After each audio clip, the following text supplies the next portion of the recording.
ದುಡ್ಡೊಂದು ಇದ್ರೆ ಏನು ಬೇಕಾದರೂ ಮಾಡಬಹುದು, ಹೇಗೆ ಬೇಕಾದರೂ ಬದುಕಬಹುದು ಅನ್ನೋದು ಹಲವರ ಭಾವನೆ. ಸಾವಿರಾರು ಕೋಟಿ ಇದ್ರೂ ಯಾವಾಗ ಯಾರು ಹೊಡೆದು ಹಾಕ್ತಾರೋ ಅನ್ನೋ ಭಯದಲ್ಲೇ ಬದುಕ್ತಾ ಇರೋದು ಒಂದಾನೊಂದು ಕಾಲದ ಡಾನ್ ಮುತ್ತಪ್ಪ ರೈ ಮಗ. ಆತನ ಮೇಲೆ ನಡೆದ ಡೆಡ್ಲಿ ಅಟ್ಯಾಕ್ ಹಿಂದಿನ ಕತೆ ಇದು.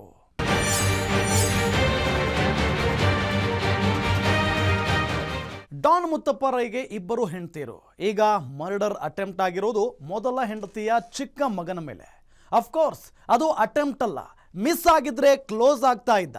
ಈ ಕೊಲೆಗೆ ಸುಪಾರಿ ಕೊಟ್ಟಿರೋದು MR ಎರಡನೇ ಹೆಂಡತಿ ಅಂತೆ. What is the matter? ನೆಟ್ವಾಲ್ ಮುತ್ತಪ್ಪ ರೈ ದೇರ್ಲಾ ಹೀಗಂದ್ರೆ ಯಾರಿಗೂ ಹೆಸರು ಗೊತ್ತಾಗಲ್ಲ. ಆದ್ರೆ ಡಾನ್ ಮುತ್ತಪ್ಪ ರೈ ಅಂದ್ರೆ ಓ ಅವನಾ ಅಂತ ಉದ್ಗಾರ ತೆಗಿತಾರೆ. ಒಂದಾನೊಂದು ಕಾಲದಲ್ಲಿ ಬೆಂಗಳೂರು ಭೂಗತ ಲೋಕವನ್ನ ದೊರೆಯಂತೆ ಆಳಿದ್ದವನು ಮುತ್ತಪ್ಪ ರೈ. ಅವನಿಗೆ ಇನ್ನೊಂದು ಹೆಸರು ಇತ್ತು, MR. ಅದು ಭೂಗತ ಜಗತ್ತಿನಲ್ಲಿ ಮಾತ್ರ ಪರಿಚಯ ಇದ್ದ ಶಬ್ದ. ಹಾಗೆ ಬೆಂಗಳೂರು ಜಗತ್ತಿನಲ್ಲಿ ಚಕ್ರವರ್ತಿಯಂತೆ ಮೆರೆದಿದ್ದ ಡಾನ್ ರೈ 2020ರಲ್ಲಿ ಮೆದುಳು ಕ್ಯಾನ್ಸರ್ನಿಂದ ಮೃತಪಟ್ಟ.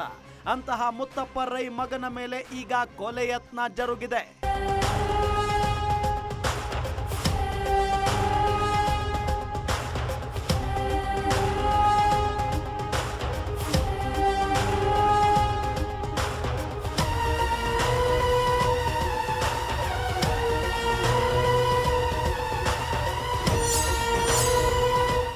ಡಾನ್ ಮುತ್ತಪ್ಪ ರೈ ಮಗನ ಮೇಲೆ ಮಿಡ್ ನೈಟ್ ಅಟ್ಯಾಕ್. ನೆನಪಾಗಿದ್ದೇಕೆ ಡಾನ್ ಜಯರಾಜ್ ಮರ್ಡರ್? ಮುತ್ತಪ್ಪ ರೈ ಮಗನ ವಿಚಾರವನ್ನ ಹೇಳೋಕು ಮುಂಚೆ ಈ ಘಟನೆಯಲ್ಲಿ ಡಾನ್ ಜಯರಾಜ್ ಹತ್ಯೆ ನೆನಪಾಗಿದ್ದೇಕೆ ಅನ್ನೋದನ್ನ ಹೇಳ್ತೀವಿ. ಡಾನ್ ಜಯರಾಜ್ ಮರ್ಡರ್ ಆಗಿದ್ದು 1989ರಲ್ಲಿ. ಆ ಶೂಟೌಟ್ ಮಾಡಿಸಿದ್ದು ಇದೇ ಡಾನ್ ಮುತ್ತಪ್ಪ ರೈ. ಸ್ಟೇಷನ್ಗೆ ಸೈನ್ ಮಾಡಿ ವಾಪಸ್ ಬರ್ತಾ ಇದ್ದ ಜಯರಾಜ್ನನ್ನ ಮುತ್ತಪ್ಪ ರೈ ಗ್ಯಾಂಗ್ ಅಟ್ಯಾಕ್ ಮಾಡಿತ್ತು. ಜೊತೆಯಲ್ಲಿದ್ದ ಲಾಯರ್ ವರ್ಧ ಮಾನಯ್ಯನನ್ನ ಡಾನ್ ಜಯರಾಜ್ ಗುರಾಣಿ ಅಂತ ಇಟ್ಟುಕೊಂಡರಾದ್ರೂ ಮುತ್ತಪ್ಪ ರೈ ಗ್ಯಾಂಗ್ ಹಾರಿಸಿದ ಬುಲೆಟ್ ಜಯರಾಜ್ ಮೆದುಳನ್ನೇ ಸೀಳಿತ್ತು. ಮುತ್ತಪ್ಪ ರೈ ಬೆಂಗಳೂರಿನ ಡಾನ್ ಆಗಿದ್ದು ಆಮೇಲೆ. ಜೀವನದ ಅಂತ್ಯ ಕಾಲದಲ್ಲಿ ಡಾನ್ ಮುತ್ತಪ್ಪ ರೈ ಬ್ರೈನ್ ಕ್ಯಾನ್ಸರ್ಗೆ ತುತ್ತಾಗಿ ನರಳಿ ಜೀವ ಬಿಟ್ಟಿದ್ದು ಕಾಕತಾಳೀಯ ವಿಧಿ ಬರಹ ಎನ್ನಬಹುದು. ಈಗ ಆತನ ಮಗ ರಿಕ್ಕಿ ರೈ ಮೇಲೆ ಸೇಮ್ ಮಾದರಿ ಅಟ್ಯಾಕ್ ಆಗಿದೆ.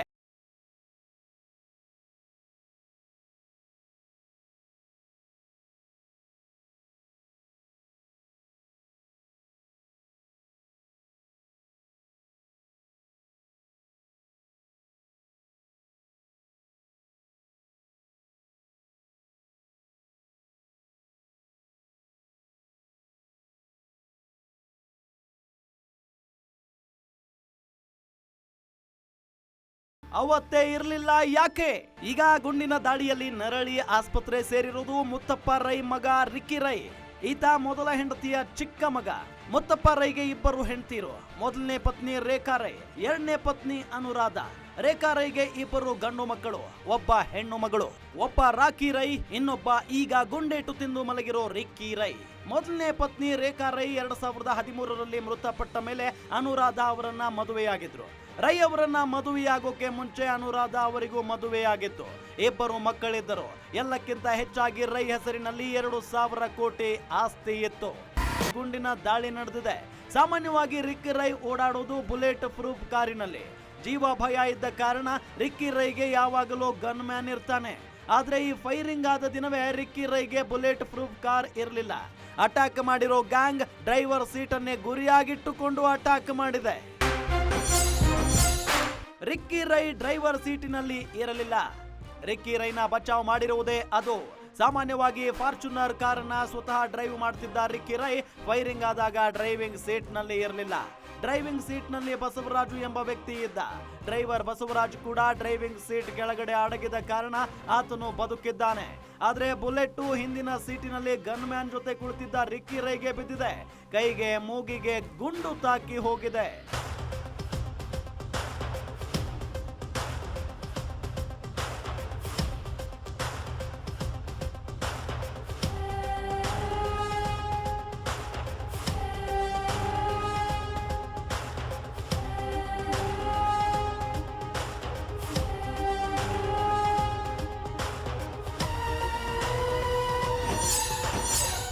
ರಿಕ್ಕಿ ರೈ ಟೀಮ್ ನಲ್ಲೇ ಡಬಲ್ ಏಜೆಂಟ್ಸ್ ಇದ್ದಾರಾ?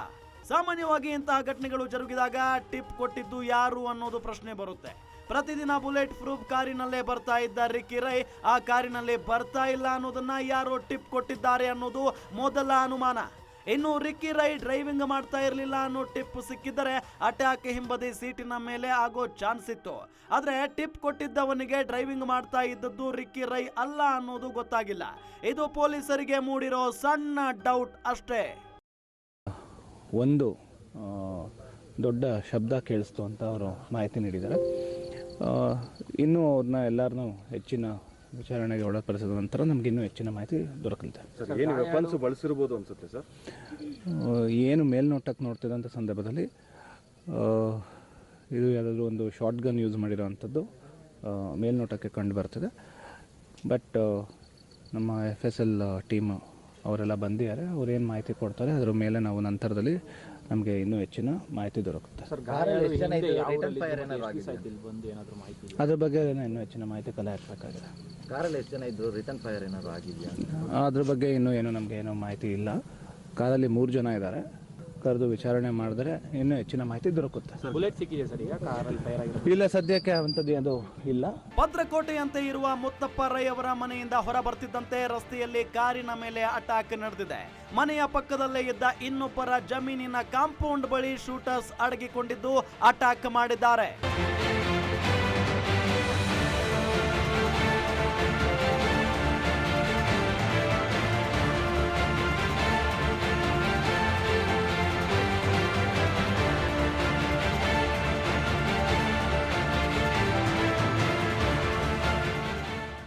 ವಿಷಯ ಏನ್ ಗೊತ್ತೇ? ಕೊನೆಯ ಕ್ಷಣದಲ್ಲಿ ಡ್ರೈವ್ ಮಾಡೋದನ್ನ ರಿಕ್ಕಿ ರೈ ಬಸವರಾಜುಗೆ ಒಪ್ಪಿಸಿದ್ದಾನೆ. ಬಲಭಾಗದಲ್ಲಿ ಆಗಲೇ ಗನ್ಮ್ಯಾನ್ ಕುಳಿತಿದ್ದ, ಹೀಗಾಗಿ ಆತನ ಪಕ್ಕ ಹಿಂಬದಿ ಸೀಟಿಗೆ ಕುಳಿತಿದ್ದಾನೆ. ಇಲ್ಲದೆ ಹೋಗಿದ್ರೆ ಬಲಭಾಗದಿಂದ ನಡೆದ ಫೈರಿಂಗ್ ನಲ್ಲಿ ರಿಕ್ಕಿ ರೈ ಹೆಣವಾಗುವ ಚಾನ್ಸ್ ಜಾಸ್ತಿ ಇರ್ತಾ ಇತ್ತು ಅನ್ನೋ ಸತ್ಯ ಕೂಡ ಗೊತ್ತಾಗಿದೆ. ಚಿಕ್ಕಮ್ಮನೆ ಸುಪಾರಿ ಕೊಟ್ಟಳ. ಅನುರಾಧ, ರಿಕ್ಕಿ ರೈ ಚಿಕ್ಕಮ್ಮ. ಈಕೆಗೆ ಮುತ್ತಪ್ಪ ರೈ ಜೊತೆ ಮದುವೆಯಾಗೋ ಮೊದಲನೇ ಪತಿಯಿಂದ 2 ಮಕ್ಕಳಿದ್ರು. ಆದ್ರೆ ರೈ ತನ್ನ ಆಸ್ತಿಯ ವಿಲ್ ಬರೆಯುವಾಗ ದೊಡ್ಡ ಹೆಂಡತಿಯ ಮಕ್ಕಳಿಗೆ ಹಂಚಿದ್ದ ಆಸ್ತಿಯೇ ಬೇರೆ, ಚಿಕ್ಕ ಹೆಂಡತಿ ಮಕ್ಕಳಿಗೆ ಹಂಚಿದ್ದ ಆಸ್ತಿನೇ ಬೇರೆ. ಪೊಲೀಸರ ಡೌಟ್ ಇರೋದು ಕೂಡ ಅವರ ಮೇಲೇನೆ.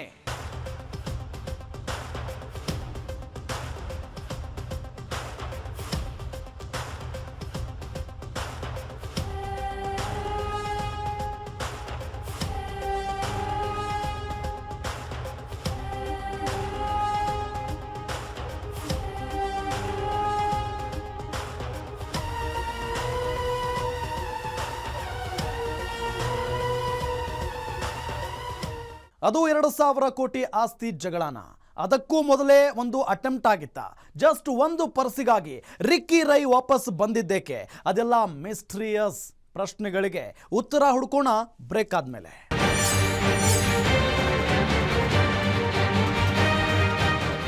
ರಿಕ್ಕಿ ರೈ ಇದ್ದ ಕಾರಿನ ಮೇಲೆ ಆಗ್ಲೇ ಒಂದು ಅಟ್ಯಾಕ್ ಆಗಿತ್ತೇನೋ ಅಂಥದ್ದೊಂದು ಡೌಟ್ ಬರೋದು ರಿಕ್ಕಿ ರೈ ಡ್ರೈವರ್ ಹೇಳ್ತಿರೋ ಮಾತಿಂದ.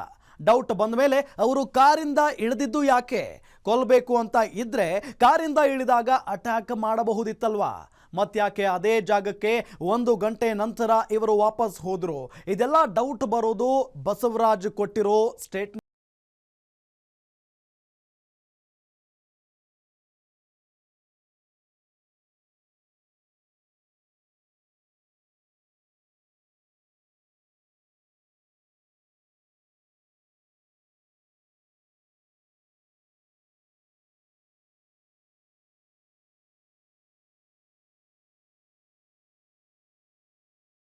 ಶುರುವಾಗಿದ್ದು ಒಬ್ಬ ಆರ್ಡಿನರಿ ಬ್ಯಾಂಕ್ ಕ್ಲರ್ಕ್ ಆಗಿ.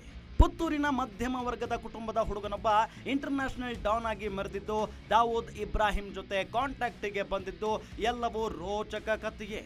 ಅದೆಷ್ಟು ಕುಟುಂಬಗಳನ್ನ ಲ್ಯಾಂಡ್ ಡೀಲಿನಲ್ಲಿ ಹೆದರಿಸಿ ಕಣ್ಣೀರು ಹಾಕಿಸಿದ್ದಾನೋ, ಅದೆಷ್ಟು ಕುಟುಂಬಗಳ ಶಾಪ ಮುತ್ತಪ್ಪ ರೈಗೆ ತಟ್ಟಿದೆಯೋ ಏನೋ. ಈಗ ಅವನ ಕುಟುಂಬವೇ ನೆಮ್ಮದಿಯಿಂದ ಬದುಕುತ್ತಿಲ್ಲ. ಇದೆಷ್ಟು ಈಗ ಅಟ್ಯಾಕ್ ಆಗಿ ಬುಲೆಟ್ ಏಟು ತಿಂದು ಆಸ್ಪತ್ರೆ ಸೇರಿರೋ ರಿಕ್ಕಿ ರೈ ಹೆಚ್ಚಾಗಿ ವಾಸ ಮಾಡೋದು ಫಾರಿನ್ ನಲ್ಲೇ. ವಿದೇಶದಲ್ಲೇ MBA ಓದಿಕೊಂಡ ಹುಡುಗ ಮದುವೆಯಾಗಿದ್ದು ರಷ್ಯನ್ ಹುಡುಗಿಯನ್ನ. 2 ವರ್ಷದ ಒಂದು ಗಂಡು ಮಗು ಇರೋ ರಿಕ್ಕಿ ರೈ ಮೊದಲ ಹೆಂಡತಿಯ ಚಿಕ್ಕ ಮಗ. ದೊಡ್ಡ ಮಗ ಹೆಗ್ಗಡಗೆರೆ ರೀಚ್ ಆಗಿದೆ. ಅಲ್ಲಿಂದ ಫೈರಿಂಗ್ ಟೀಮ್ ಇನ್ನೊಂದು ವೆಹಿಕಲ್ ನಲ್ಲಿ ಪರಾರಿಯಾಗಿರಬಹುದು ಅನ್ನೋ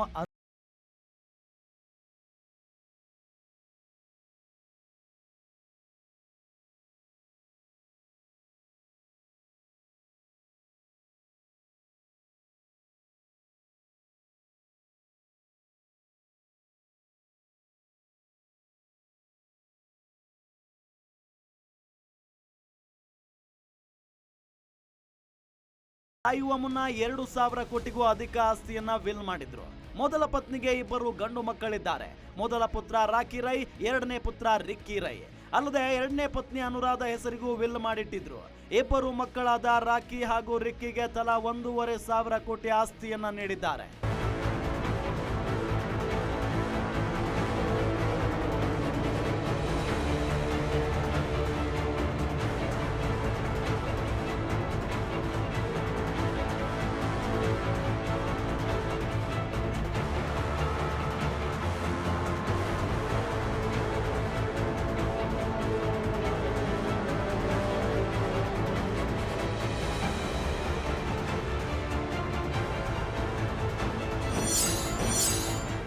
ಎರಡನೇ ಪತ್ನಿ ಅನುರಾಧಾಗೆ 100 ಕೋಟಿ ಆಸ್ತಿ. 2019ರ ಮುತ್ತಪ್ಪ ರೈ ವಿಲ್ 41 ಪುಟಗಳಷ್ಟಿತ್ತು. ಮುತ್ತಪ್ಪ ರೈ ವಿಲ್. ಅನುರಾಧ ರೈಗೆ 100 ಕೋಟಿಗೂ ಹೆಚ್ಚು ಆಸ್ತಿ. ಅನುರಾಧ ರೈಗೆ 7 ಕೋಟಿ ಹಣ. ಮಂಡ್ಯದ ಪಾಂಡವಪುರದಲ್ಲಿ 22 ಎಕರೆ ಜಮೀನು. ಮೈಸೂರಿನಲ್ಲಿ 4,800 ಚದರಡಿ ನಿವೇಶನ ಮತ್ತು ಮನೆ. ನಂದಿಬೆಟ್ಟ ಸಮೀಪ 5.5 ಎಕರೆ ಜಮೀನು. ಇದಿಷ್ಟು ಮುತ್ತಪ್ಪ ರೈ ತಮ್ಮ ಎರಡನೇ ಪತ್ನಿ ಅನುರಾಧಾಗೆ ಕೊಟ್ಟಿದ್ದ ಟೋಟಲ್ ಆಸ್ತಿ. ಇಷ್ಟು ಆಸ್ತಿ ಸಿಕ್ಕರೂ ಅನುರಾಧ ರೈಗೇಕೆ ಅಷ್ಟೊಂದು ಮೋಹ? ಹಣದ ಮೋಹವ ಗೊತ್ತಿಲ್ಲ. ಕೊನೆಯ ದಿನಗಳಲ್ಲಿ ಮುತ್ತಪ್ಪ ರೈ ಅವರ ಎಲ್ಲ ಕಷ್ಟಗಳಿಗೂ ಹೆಗಲು ಕೊಟ್ಟಿದ್ದು ನಾನು. ಮೊದಲ ಹೆಂಡತಿ ಮಕ್ಕಳು ಯಾರು ಜೊತೆಯಲ್ಲಿ ಇರಲಿಲ್ಲ. ಆದರೆ ಗಂಡ ಸತ್ತಾಗ ಆಸ್ತಿಯಲ್ಲಿ ಸಿಂಹಪಾಲು ಅವರಿಗೆ ಸಿಕ್ಕಿದೆ ಅನ್ನೋ ಆಕ್ರೋಶ ಇತ್ತಂತೆ. ಈ ಕಾರಣಕ್ಕೆ ಮರ್ಡರ್ ಮಾಡೋ ಪ್ರಯತ್ನ ನಡೆದಿರಬಹುದಾ? ಪೊಲೀಸರು ಆ ಅನುಮಾನದ ಮೇಲೆ A1 ರಾಕೇಶ್ ಮಲ್ಲಿ, A2 ಅನುರಾಧ, A3 ನಿತೇಶ್ ಶೆಟ್ಟಿ ಹಾಗೂ A4 ವೈದ್ಯನಾಥನ್ ವಿರುದ್ಧ ಕೇಸ್ ಹಾಕಿದ್ದಾರೆ. ಇದೆಲ್ಲ ಕೇಸ್ ಆಗಿರೋದು ಬಚಾವ್ ಆಗಿರೋ ಡ್ರೈವರ್ ಬಸವರಾಜು ಕೊಟ್ಟ ದೂರಿನ ಮೇಲೆ ಅನ್ನೋ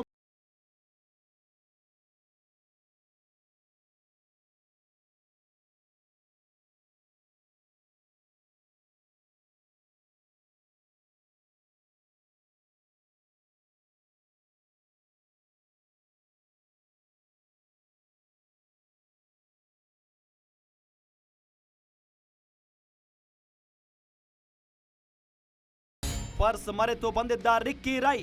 ಪರ್ಸ್ ಮರೆತಿದ್ದೇನೆ ಎಂದ ರಿಕ್ಕಿ ರೈ ಬಿಡದಿಯ ಮನೆಯಿಂದ ಬೆಂಗಳೂರಿನ ಸದಾಶಿವನಗರದ ಮನೆಗೆ ಹೊರಟಿದ್ರಂತೆ. ಹಾಗಾಗಿ ವಾಪಸ್ ಬಿಡದಿ ಮನೆಗೆ ಹೋದಾಗ ಫೈರಿಂಗ್ ಆಯ್ತಂತೆ. ಬಸವರಾಜು ದೂರಿನಲ್ಲಿ ಏನಿದೆ? ರಿಕ್ಕಿ ರೈ ಬಿಡದಿಯ ಫಾರ್ಮ್ ಹೌಸಿನಲ್ಲಿ ವಿಶ್ರಾಂತಿಗೆ ಅಂತ ಬಂದಿದ್ರು. ಸದಾಶಿವನಗರದ ಮನೆಯಿಂದ ಸಂಜೆ 6 ಗಂಟೆಗೆ ಬಿಟ್ಟು 7:30 ಹೊತ್ತಿಗೆ ಬಿಡದಿಯ ಮನೆ ತಲುಪಿದ್ರು. ಅಲ್ಲಿಂದ ರಾತ್ರಿ 11 ಗಂಟೆಗೆ ಮನೆಗೆ ವಾಪಸ್ ಹೋಗೋಕೆ ಹೊರಟರು. ರಿಕ್ಕಿ ಜೊತೆ ಬಸವರಾಜು, ಬಾಡಿಗಾರ್ಡ್ ರಾಜ್ಪಾಲ್ ಇದ್ರು. ಮನೆಯಿಂದ ಹೊರಟ ಸ್ವಲ್ಪ ಹೊತ್ತಿನಲ್ಲೇ ಟಪ್ ಅನ್ನೋ ಶಬ್ದ ಬಂತು. ಇಳಿದು ಕಾರ್ ಟೈರ್ ಪರೀಕ್ಷೆ ಮಾಡಿದ್ದಾರೆ. ಎಲ್ಲ ಸರಿ ಇದೆ ಅನ್ನೋದನ್ನ ನೋಡಿಕೊಂಡು ಮತ್ತೆ ಹೊರಟಿದ್ದಾರೆ. ರೈಲ್ವೆ ಕ್ರಾಸ್ ಬಳಿ ಹೋದಾಗ ರಿಕ್ಕಿ ರೈ ಪರ್ಸ್ ಮರೆತು ಬಂದಿದ್ದೇನೆ ಎಂದಿದ್ದಾರೆ. ಮತ್ತೆ ಬಿಡದೆ ಮನೆಗೆ ವಾಪಸ್ ಬಂದು ಸುಮಾರು 12:50ಕ್ಕೆ ಮತ್ತೆ ಹೊರಟಿದ್ದಾರೆ. ಪರ್ಸ್ ತೆಗೆದುಕೊಂಡು ಹೋಗುವಾಗ ಟಪ್ ಎಂದು ಸೌಂಡ್ ಬಂದ ಜಾಗದಲ್ಲೇ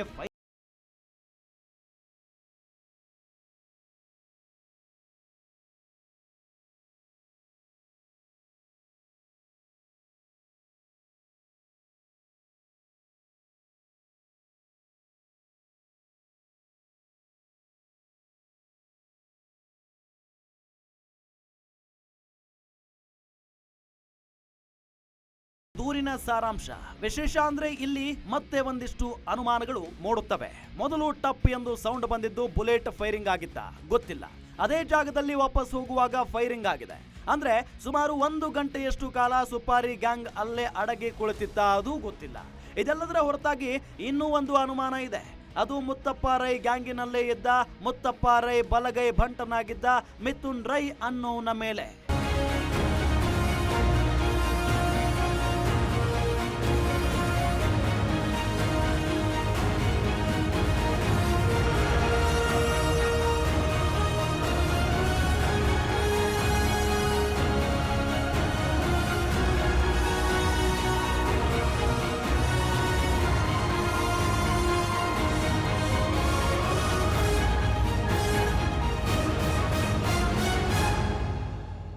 ಚಿಕ್ಕಮ್ಮ ಅಲ್ಲ, ರೈನ ಒಂದು ಕಾಲದ ಬಲಗೈ ಭಂಟಾನೂ ಇರಬಹುದಾ? ಯಾರವನು? ಒಬ್ಬ ಡಾನ್ ಅಂದಮೇಲೆ ಫ್ರೆಂಡ್ಸ್ಗಿಂತ ಜಾಸ್ತಿ ಶತ್ರುಗಳೇ ಇರ್ತಾರೆ. ಶತ್ರುಗಳು ಫ್ರೆಂಡ್ಸ್ ಆಗ್ತಾರೆ, ಮಿತ್ರರೆಲ್ಲ ಶತ್ರುಗಳಾಗ್ತಾರೆ. ಲೈಫ್ ಇರೋದೇ ಹಾಗೆ. ಅದರ ಜೊತೆ ಸಾವಿರಾರು ಕೋಟಿ ಆಸ್ತಿ ಇರೋವಾಗ ಇಂತಹದ್ದನ್ನೆಲ್ಲ ಫೇಸ್ ಮಾಡಲೇಬೇಕಾಗುತ್ತೆ ಅಲ್ವಾ? ಈತನ ಮೇಲೂ ಪೊಲೀಸರಿಗೆ ಡೌಟ್ ಇದೆ.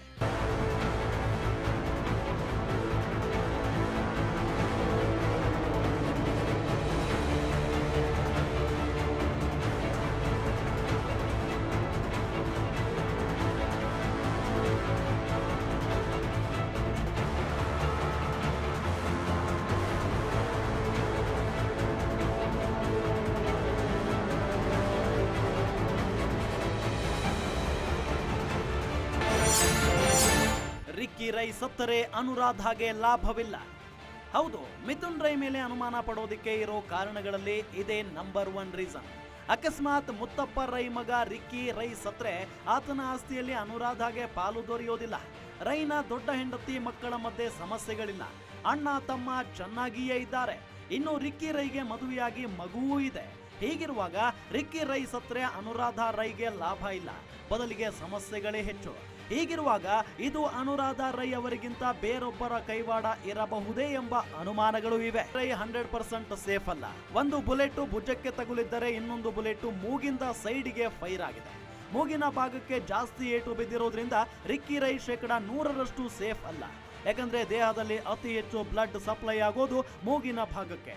ಅಲ್ಲಿ ಏಟು ಬಿದ್ದರೆ ಅದು ಮೆದುಳಿಗೂ ಡ್ಯಾಮೇಜ್ ಆಗುವ ಚಾನ್ಸ್ ಜಾಸ್ತಿ. ಹೀಗಾಗಿನೇ ರಿಕ್ಕಿ ರೈ ಸೇಫ್ಟಿ 50-50. ಅಂದ ಹಾಗೆ ರಿಕ್ಕಿ ರೈ ಮೇಲೆ ಫೈರ್ ಆಗಿರುವುದು ಡಬಲ್ ಬ್ಯಾರೆಲ್ ಗನ್ನಿಂದ. ಅದು ಎಲ್ಲರಿಗೂ ಸಿಗೋದಲ್ಲ. ಅಂಡರ್ ವರ್ಲ್ಡ್ ಶಾರ್ಪ್ ಶೂಟರ್ಗಳು ಬಳಸೋ ಗನ್ನು. ಹಾಗಾದ್ರೆ ಈ ಮರ್ಡರ್ ಅಟೆಂಪ್ಟ್ ಕೇಸಿನಲ್ಲಿ ಭೂಗತ ಲೋಕದ ಕೈವಾಡ ಇದೆಯಾ? ಅದಾಗಿದ್ದರೆ ಕೇಸು ಅಂದುಕೊಂಡಷ್ಟು ಈಸಿ ಅಲ್ಲ.